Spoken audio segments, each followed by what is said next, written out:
कि गलत भावना से या वर्ग विशेष को लेकर हमने कोई काम नहीं किया है। हुँ, हमारा राज्य तो बहुत ही शांत प्रदेश है और सभी एक दूसरे के साथ बड़े भाईचारे के साथ प्रेम पूर्वक वहाँ पर रहते हैं।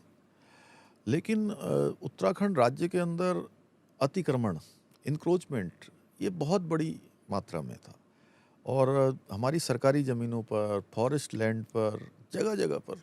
तो हमने ये शुरुआत में कहा कि जहाँ भी इंक्रोचमेंट है, हम इसके खिलाफ एक अतिक्रमण हटाओ, इंक्रोचमेंट साफ करो, क्लियर करो। इसका एक हम पूरा अभियान चलाएँगे हुँ, और जिन लोगों ने भी अतिक्रमण किया है, वो खुद ही इसको हटा लें, अन्यथा हम इसको हटाएँगे, प्रशासन हटाएगा। कुछ लोगों ने हटाया भी, हुँ, जिन्होंने नहीं हटाया, तो हमने उस इंक्रोचमेंट को हटाया है और सरकारी जो ज़मीन थी, लैंड थी, उसको खाली करवाने का काम किया है। 2700 एकड़ से भी ज़्यादा ज़मीन तो केवल फॉरेस्ट की खाली हुई है हुँ, और ये खाली होगी और इसके पीछे देखिए हमारा हेतु है कि उत्तराखंड देवभूमि है और पूरी दुनिया के लोगों की आस्था है उत्तराखंड में। देश दुनिया के लोग आते हैं और देवभूमि का एक अपना स्वरूप है। वो स्वरूप सुंदर स्वरूप, आध्यात्मिक स्वरूप, देव स्वरूप, वो बना रहना चाहिए। हुँ। और इसीलिए ये अभियान चलाया और अभियान ये रुकने वाला नहीं है, अभियान आगे भी चलेगा।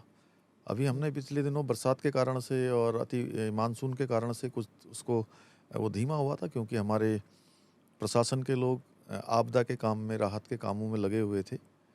तो इसके बाद फिर से उस काम को आगे बढ़ाएँगे। तो ये आपने कहा कि ये किसी भी एक समुदाय के खिलाफ नहीं है, लेकिन लोग ये भी कहते हैं कि जहाँ पर भी बुलडोज़र चलते हैं, जहाँ पर भी ये इल्लीगल कंस्ट्रक्शन के नाम पर जो हटाया जाता है, चाहे असम में हो, चाहे उत्तर प्रदेश में हो, जहाँ पे भी होता है, ये बाहरी लोगों को बाहर रखने के लिए होता है कि बाहर से कोई ना आए, ज़मीन ना खरीदे। क्या ये उत्तराखंडी और बाहरी ऐसे लोगों में आप डिवीज़न देख रहे हैं यहाँ नहीं पर? देखिए, उत्तराखंड के अंदर पिछले सालों में तेज़ी से डेमोग्राफिक चेंज हुआ है और उत्तराखंड का एक मूल स्वरूप है।